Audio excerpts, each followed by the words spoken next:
Grace Piatos ay masasagot doon sa impeachment trial.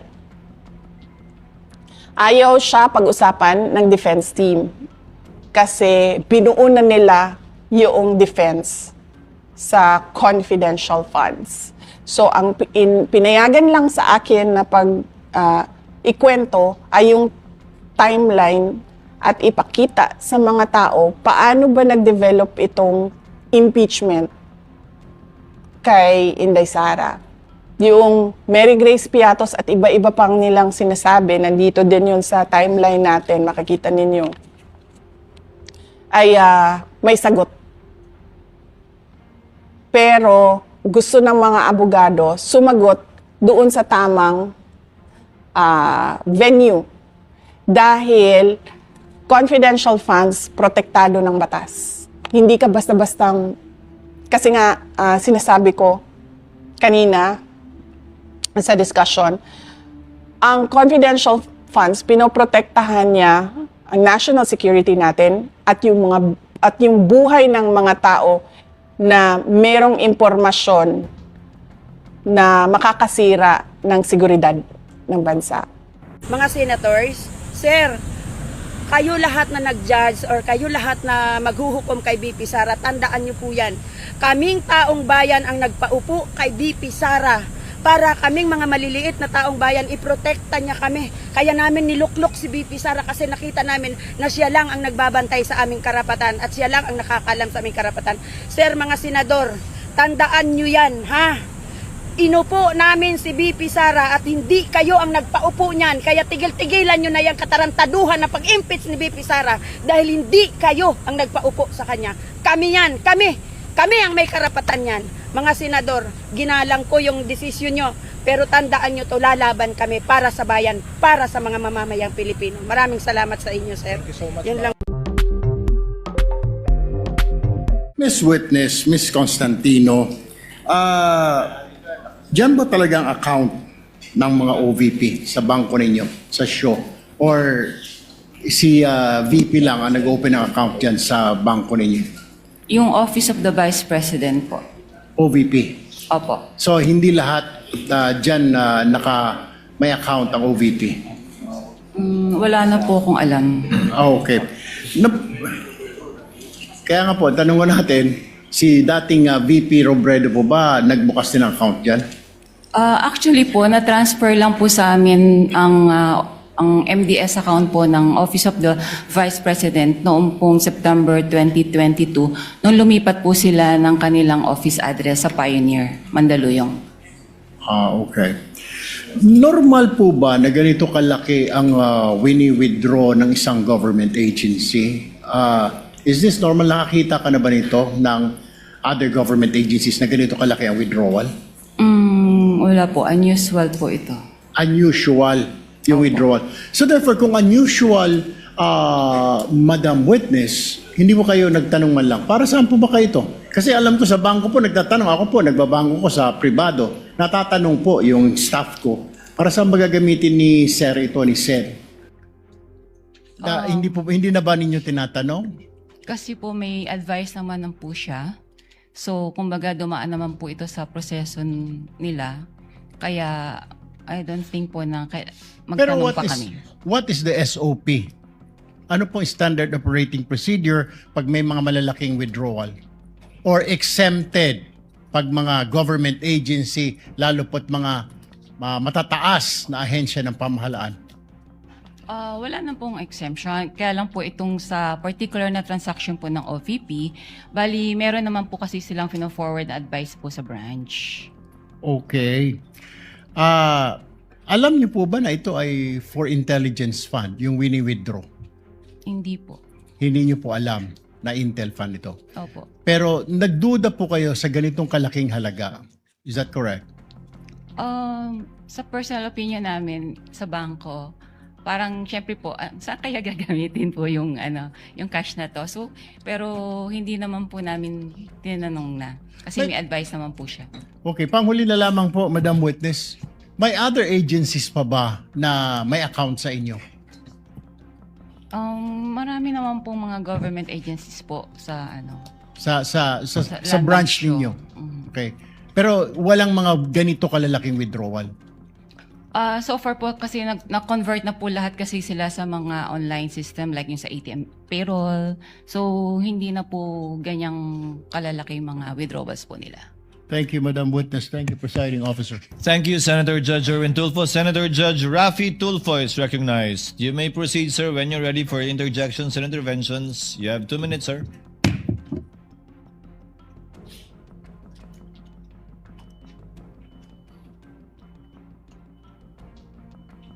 Madam Witness, magandang umaga po. Magandang umaga rin po. Hindi masyado klaro sa amin yung sinabi mong mga bag ang pinaglagyan nitong 125 million. Anong klaseng bag muli?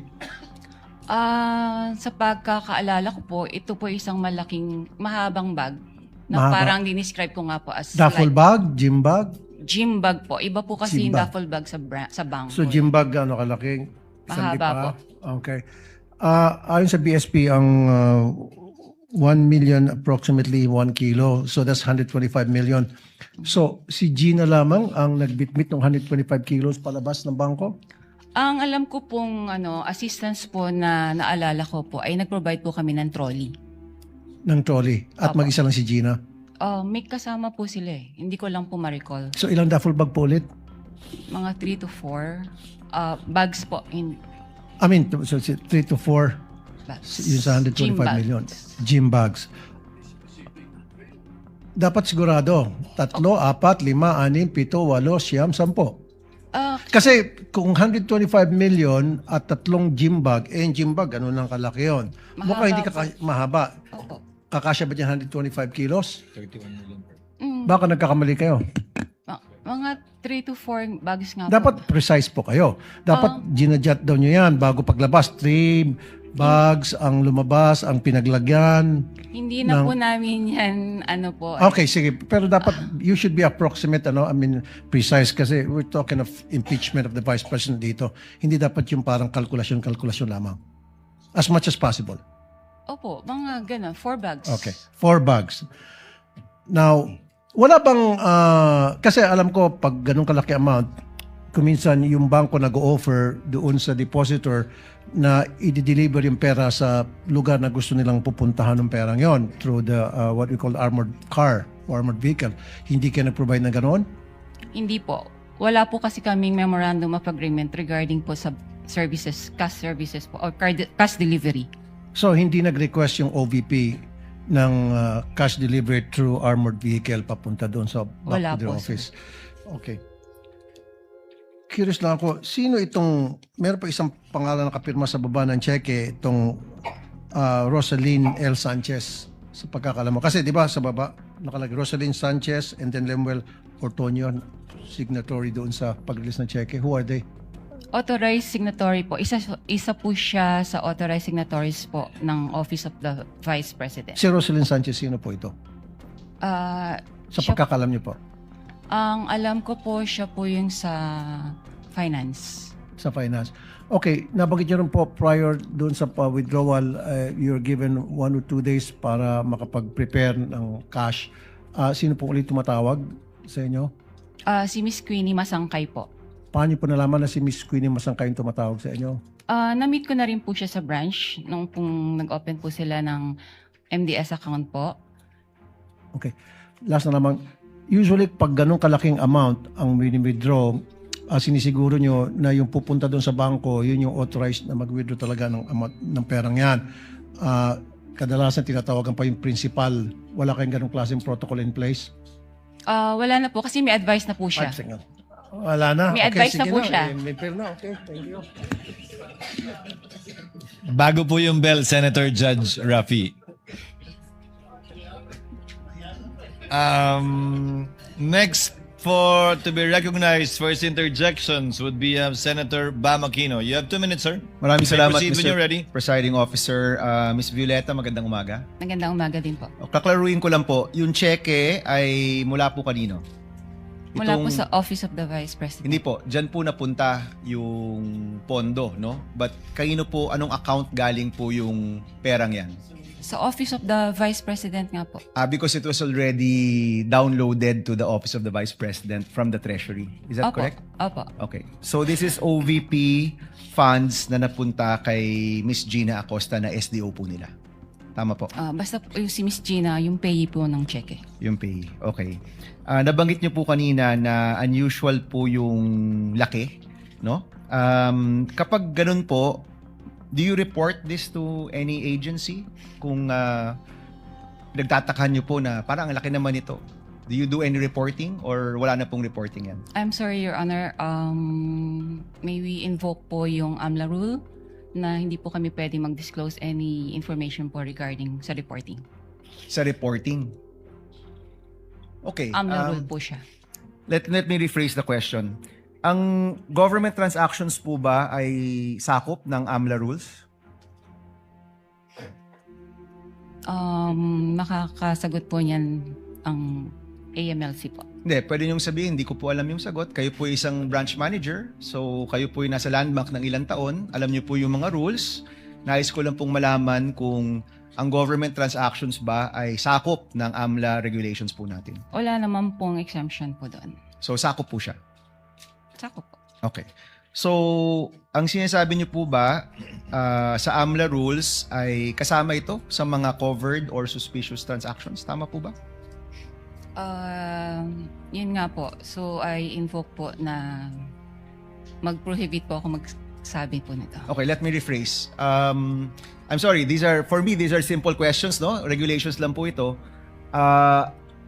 So, ulitin ko, sakop ang government transactions sa AMLA regulations, correct? Yes. Lahat po. Yes. At ano po ba yung rules natin pagdating sa pagre-report sa AMLA? Above a certain amount? Tama po ba? Opo. Opo. Magkano po yung limit? Kapag above, what amount po yan? More than 500,000 po. O any amount above 500,000, whether private po o gobyerno, nire-report nyo po sa AMLA. Supposedly po. Okay. Yan yung covered o yan yung suspicious? Yung over 500,000. Magkaiba po yun, Covered di ba? Okay. Yung suspicious po, ano po yung regulasyon kapag nagsasabit po kayo ng suspicious transaction? Ano po yung batayan? Bakit ang isang transaction ay suspicious? Kung sa tingin po namin ay doubtful po yung transaction. And- For this particular po, hindi naman po kami nag-doubt kasi alam namin po na legit po yung transaction. Okay, klaklaruin ko Kanina po, sabi nyo personally, meron kayong pagdududa, pero officially, hindi po kayo nag-report na suspicious transaction po ito. Wala po akong sinabing may pagdududa. Kanina, sabi nyo, nung nagtanong si Senator Tulfo, sabi nyo, Unusual personal lang. po ang nasabi ko po. Okay.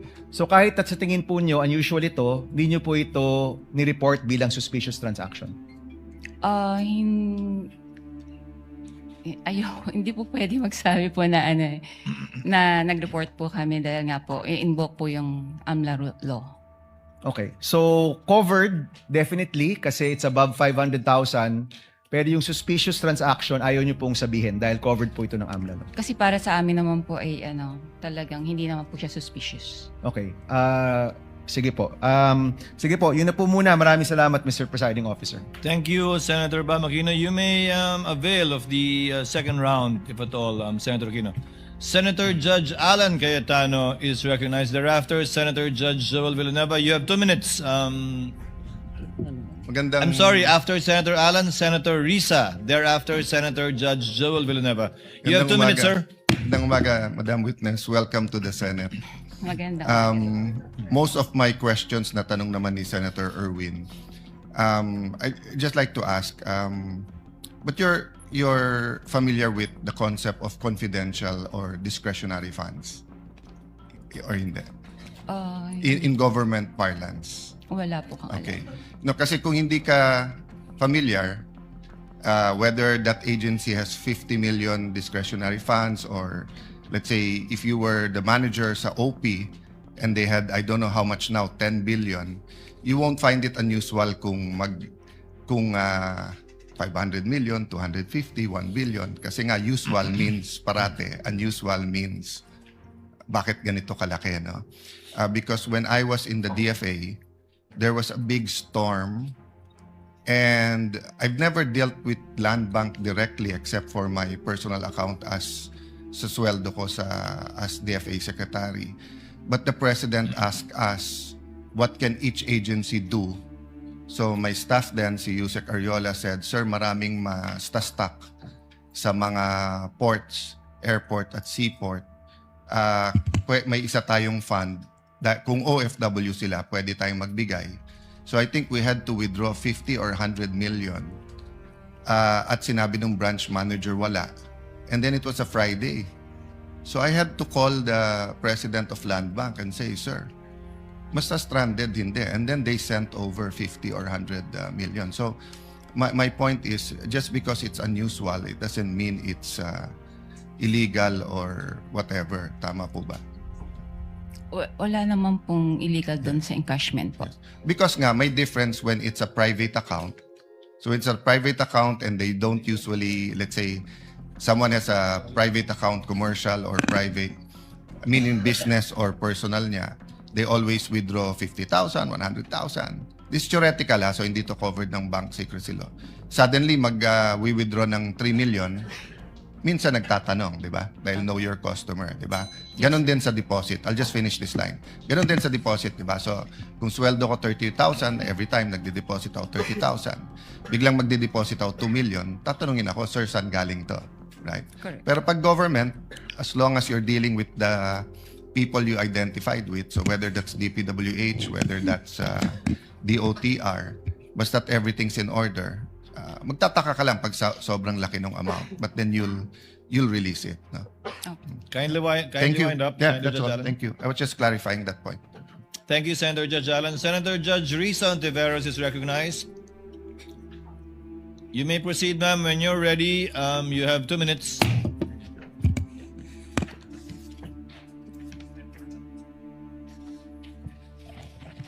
Salamat po, Mr. Presiding Officer.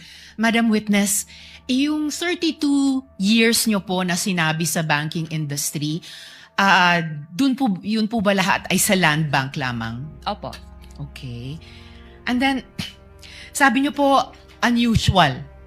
Unusual yung withdrawals na ito. Sa 32 years nyo po sa banking industry, sa land bank, nakakita na po ba kayo ng ganyang kalaking amount na withdrawal ever before?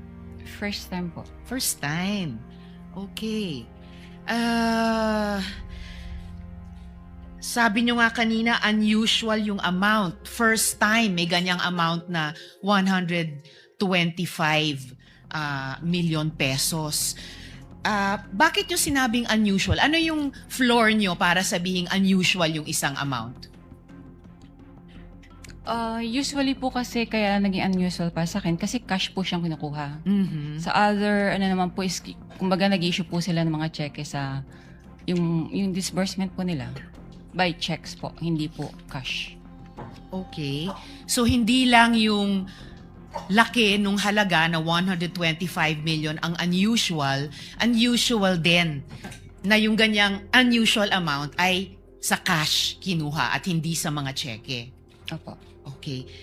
And yung 125 million, yun ba yung minimum na pag kinuha in cash, sasabihin nyo unusual? Or meron bang lowest amount na kapag kinuha in cash, sasabihin nyo na rin unusual? Pwede naman po naming sabihin na unusual. Let's say kung over, let's say 500,000 na po siya. Over 500,000? Kasi yun, Kung over 500,000 kinuha in cash, sasabihin nyo unusual. for that particular, let's say po yung kliyente, yung Yes. mga ganun po. Opo. For the particular client. Ito, hindi lang 500,000, 125 million. So, 250 times mas unusual sa minimum amount na sasabihin yung unusual kung kinuha in cash. Depende po rin sa yung kliyente po. Depende sa kliyente. But kung sino mang kliyente aside, nasabi niyong unusual dahil 125 million na para po sa akin is 250 times yung 500,000 at hindi po in check, kundi in cash po kinuha. Pwede nga po, depende po sa depositor po niya. Kung regular lang sa kanya yung mga ganun withdrawals or what, it's usual. Okay. Pero kung parang for the first time ma-encounter namin that much, unusual po sa And amin. this was your first time. Opo. And in your 32 years, higit 3 dekada, kung masasabi nating pambihirang amount ito in cash. Opo. Masasabi nating once in a lifetime yung ganitong amount in cash. Pwede po. Pwede. Alright. Salamat, Mr. Presiding Officer. Thank you. Tutuloy ko po sa second round. Thank you, Senator Judge Risa. Senator Judge Villanueva, thereafter, our distinguished Senate President.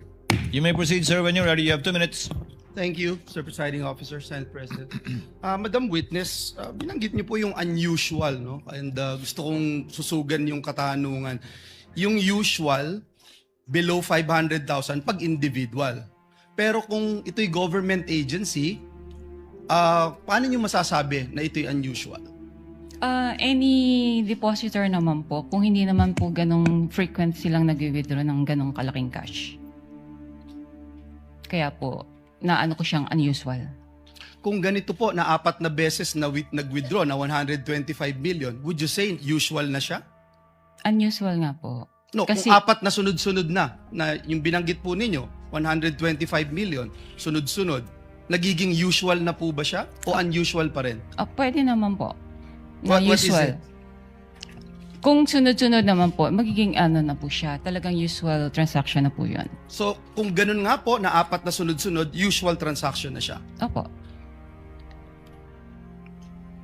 Madam Witness, as I understand, no, yung process, the BM would provide the funding, notice of cash allocation, and then the agency authorizes the disbursement. At kayo, for example, sa inyong bangko, sa Land Bank, bine-verify nyo lang at you pay the corresponding instruments. Is that correct? Opo.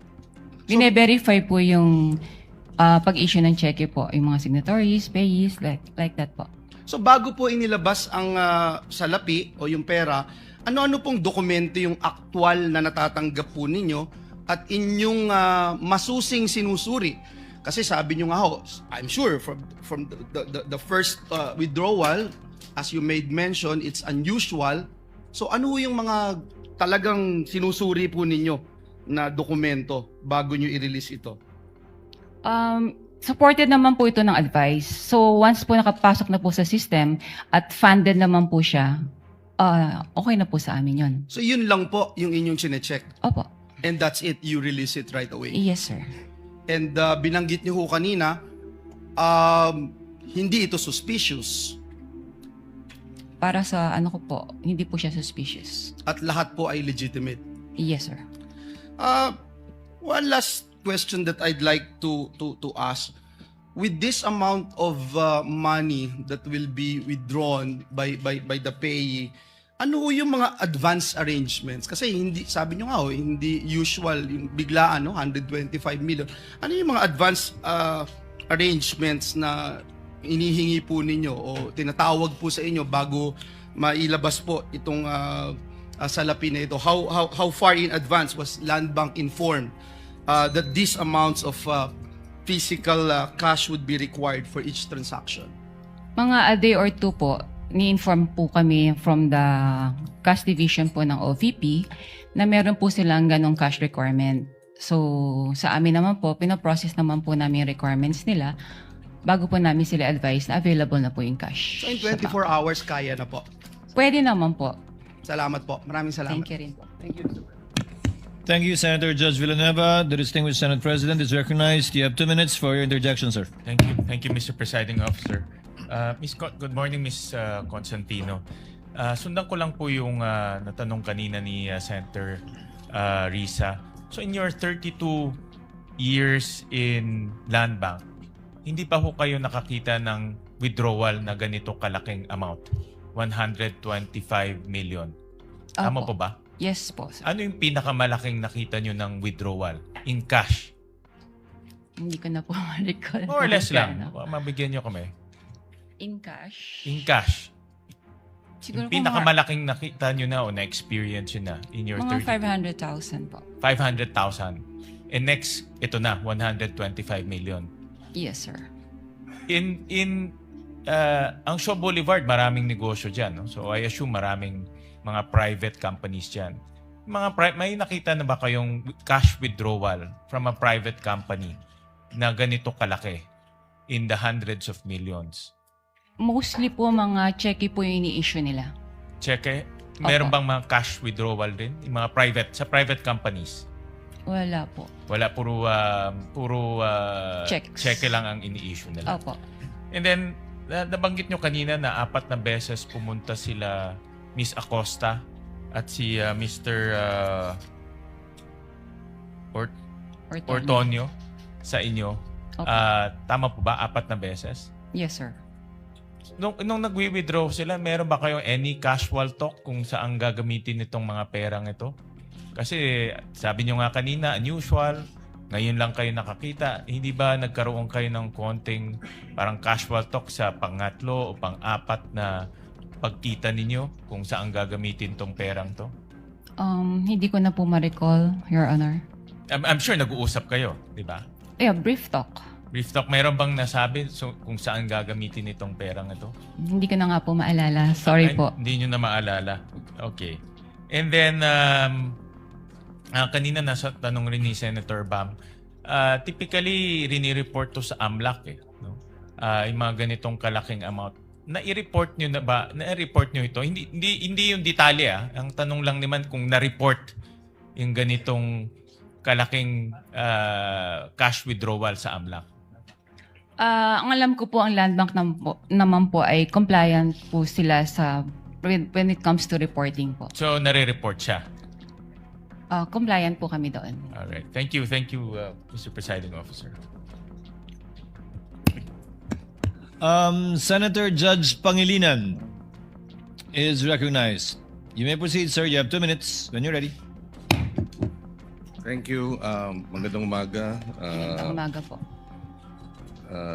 Unang-una, si Gina Acosta, kilala ninyong bilang Special Disbursing Officer, tama? As payee po ng cheque. Hindi bilang Special Disbursing Officer. Hindi po. Kung siya ang payee, hindi, at sinabi nyo, iba ang tumatawag sa inyo na 2 days in advance.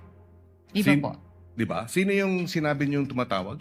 Si Miss Queenie Masangkay po. Miss Masangkay. Opo. Bakit iba? Would you know? If you know, bakit iba yung payee, iba yung tumatawag? Wala po kang idea kasi it's under the agency po kung sino pong gusto nilang gawing payee po. Pero bakit si Masangkay ay kilala mo? Nagpakilala siya? Did you meet each other? Na-meet ko po siya kasi po bago po sila mag-open ng account po sa amin, so nag-visit po sila sa branch. Okay, so you knew her personally and therefore siya ang tumatawag. Pero ang payee ay si Miss Gina Acosta. In other accounts, would you know or would you have experience na ganun din? Iba yung payee, iba yung tumatawag? I suppose yes, no? Wala po akong idea. Okay, okay.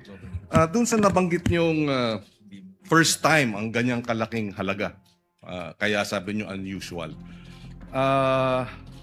Meron pa bang ibang ahensya? Tama bang sabihin, walang ibang ahensya ng pamahalaan ang naglalabas ng ganyang kalaking pera sa inyong accounts, sa inyong branch?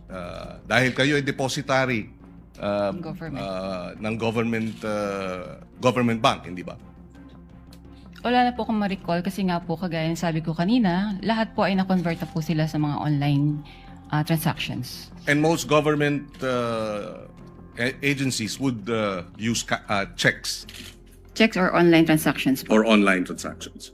Okay. So, and sinabi nyo, ang average na cash transactions sa inyong withdrawals, apart from yung 125 million na cash, yung average is about 500,000. Tama? Yung average amount ng cash. Pwede po or lower than that. Kung cash po. Yes, yes. So, malaki yung agwat, no? Opo. And that's why you say it's unusual. Yes, sir. Okay.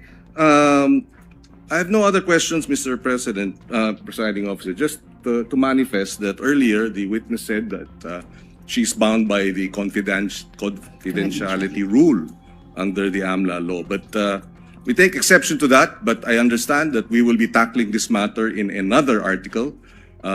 We will not concede that you cannot disclose this information, this being the impeachment court. But it being, dahil ito'y itatakal sa ibang articles of incorporation, we will not pursue it at this time. I mean, the articles of impeachment rather. Is it Article 2? Then we will not insist and we will not push the issue at this time. For the record, Mr. Presiding Officer. Noted, but Chair would also like to place on the record that while indeed the court issued a subpoena vis-a-vis the AMLC, the provision of the law on the confidentiality with respect to bank officers are indeed provided for in the AMLC. That bank officers are those authorized to report both suspicious transactions and those exceeding 500,000 are not allowed to disclose whether or not they report. And thank you, Ms. Constantino, for being very cooperative and at the same time prudent with respect to your answers regarding the AMLC provision. Dahil kayo po yung madedemanda kung sakasakali, hindi naman po kami. If there are no other... Senator Judge Aimee, before we go on a second round. Senator Judge Aimee, thereafter Senator Judge Erwin Tulfo for a second round, Senator Judge Ontiveros for a second round, and Senator Judge Rafi for a second round. Senator Aimee, you may proceed when you're ready, and you have 2 minutes, ma'am. Thank you very much, Presiding Judge. And this is a very simple question by way of information to the prosecution. During the Blue Ribbon Committee, a certain Jean Abaya was called as a resource person. As I recall, she was then the operations head of Landbank Shaw and assumed the position of department manager thereafter. I understand, of course, that the prosecution has the right to choose your witnesses. I am simply curious, bakit hindi pinatawag si Ms. Abaya na magtestigo ngayon, samantalang siya yung may personal knowledge ng encashment ng mga cheque na pinag-uusapan? Your Honor, The Honorable Chua may respond. thank you, Your Honor. Your Honor, at that time, when this check was encashed, si Ma'am po, ang ating pong testigo, siya po ang branch manager. Hindi po si yung nabanggit po ninyo. Yes, alam ko na siya yung branch manager, pero yung operations head at that time, si Jean Abaya. As a matter of fact, she was even able to say that the entire amount of the checks was withdrawn each encashment. So, ang lumalabas doon sa House hearing, kung naaalala kong maigi, si Miss Abaya ang direktang nakipag-deal kay Miss Acosta, di ba? Your Honor, kung maririnig po natin yung kanyang salaysay, siya po kasi yung nakikipag-coordinate sa OBP. Siya In fact, nakikipag-coordinate or sino ang direktang nakikipag-usap kay Miss Abaya, kung ganon? Kay Miss Acosta, sorry. Hindi ba si Jean Abaya? Pwede po Yun akong ang sumagot. pagkaintindi ko doon sa House hearing eh. Pwede po akong sumagot. Yes, please. Si Jean Abaya po, siya po yung next in rank nung ako po ay branch Siya manager. yung- Next sorry. in my rank. Oo, yeah. Opo. Pero siya ba yung direktang nakipag-deal kay Miss Acosta ng DepEd? Ako po ang direktang sa OVP po. Nakakapagtaka lang kung bakit nung House hearing, si Miss Abaya ang siyang nagsabi ng direktahan na yung entire amount ng cheque was withdrawn each encashment. Hindi po kayo. Ba't kaganon? Your Honor, bali po si Gina Baya po ang naging incumbent manager. Siya po yung pumalit sa akin as branch manager. So at that time, tinanong po nga siya. So since operations manager po siya, aware din po siya sa transaction. Pero natanong din po siya kung sino direktang kumakausap sa cash division Okay. staff. So kaya po ako napatawag. Kayo yung direktang nakipag-usap. Opo.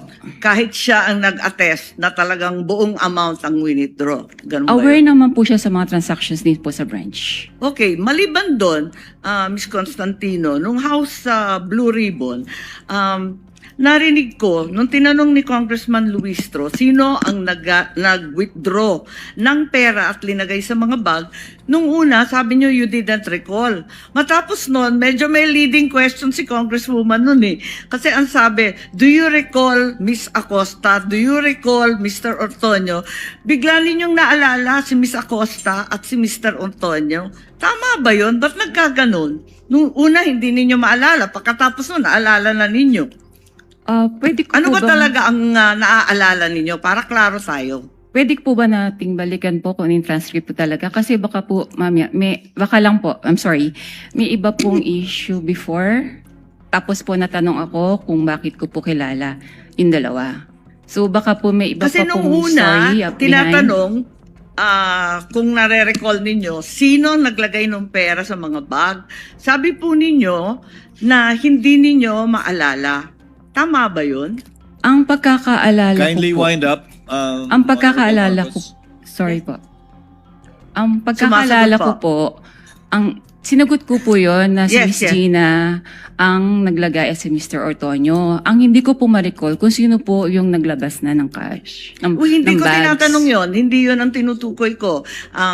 Ang tinutukoy ko, yung paiba-ibang sagot. Kasi nung una sabi nyo, hindi ninyo maalala kung sino naglagay ng pera sa bag.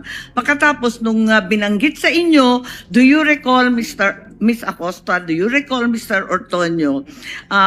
Naalala ninyo kung sino naglagay na yung dalawa? Bakit ganon? Yun lang po. Ang Kindly wind up, pagkakaalam, ma'am.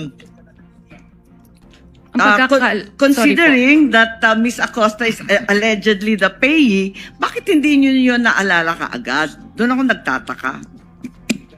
wala po akong matandaan na sinabi ko na hindi ko ma-recall po yung naglagay ng pera sa bags. Ang alam ko po, nare-recall ko kung sino po ang naglabas ng bags. Okay, Outside the bag. balikan na lang po natin yung transcript Sige doon sa po. lower house Kung pwede at po. baka maipaliwanag ninyo sa amin na maigi. Maraming salamat. Sige The po, lady ma'am. may avail for round 2 with the permission of Senators Erwin Tulfo, Ontiveros, and Rafi Tulfo. Chair would like to acknowledge Senator Lacson first since it is his first round to ask questions. Thereafter, we will be recognizing in this order Senators Erwin Tulfo, Senator Ontiveros, and Senator Rafi Tulfo for their second round. Senator Lacson may proceed. You have Thank 2 you, minutes, sir. Mr. Presiding Officer. Hindi po ako magtatanong. I will only make a manifestation. I'm only wondering why neither the prosecution nor the defense is presenting a competent witness in the handling of intelligence and confidential fund. Kasi po, in my previous life, sa intelligence, sa law enforcement, ang natatandaan ko, kasi limited yung purpose ng intelligence at saka confidential fund. Nagtataka lang ako, nakita ko yung regularity ng withdrawals ng cash parang every quarter except for December, December 20. So sana kung para ma-educate kami at saka magkaroon kami ng informed decision later on, sana meron tayong competent witness sa pag-handle ng intelligence fund or confidential fund. Para nang sa gano'n naman, ma-appreciate namin at matanong din namin sarili namin, regular ba yung every quarter kasi January, April, tapos July, di ba? Parang regular eh. Ang alam ko, pagka may pangangailangan dahil merong intelligence gathering operation, may confidential activities, saka palang mangangailangan ng pera. So yun lang, Mr. Presiding Officer. Your Honor. Defense may also respond or comment so with the prosecution. Thank you. We will recognize both sides, but recognize first to respond to the inquiry of the manifestation, rather, of Senator Judge Lacson. The Honorable Chua.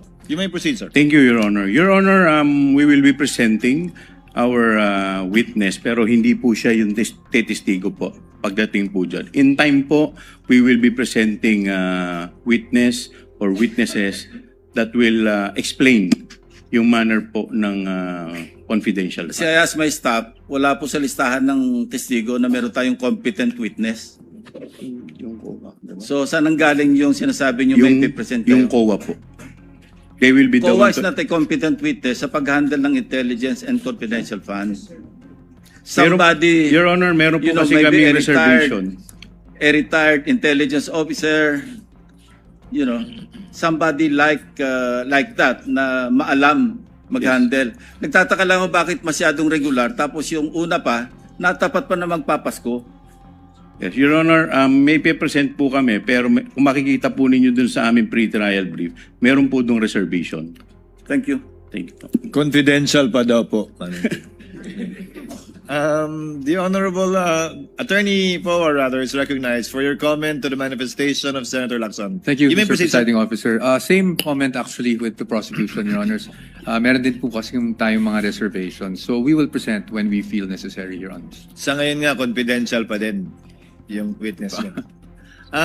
Senator Erwin Tulfo is recognized for his availment of round 2. You may proceed, sir. You have 2 minutes.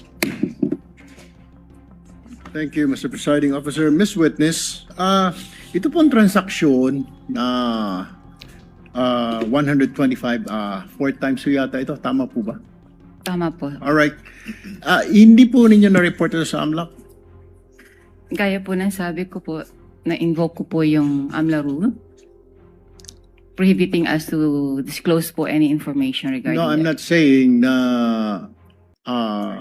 you have to disclose to us, pero I'm saying kailangan po bang i-report ito? Kasi ma'am, ayon po sa AMLAC law natin, covered po ang lahat po ng government transactions ng government agencies. Tama po ba? Do you Opo. agree to that? All right. Yes po. At saka, another thing, ito po ba ang transaksyon na ito ay nasa ilalim ng list of due and demandable accounts, payable, LDDAP, at saka meron po bang itong advice to debit account, ADA?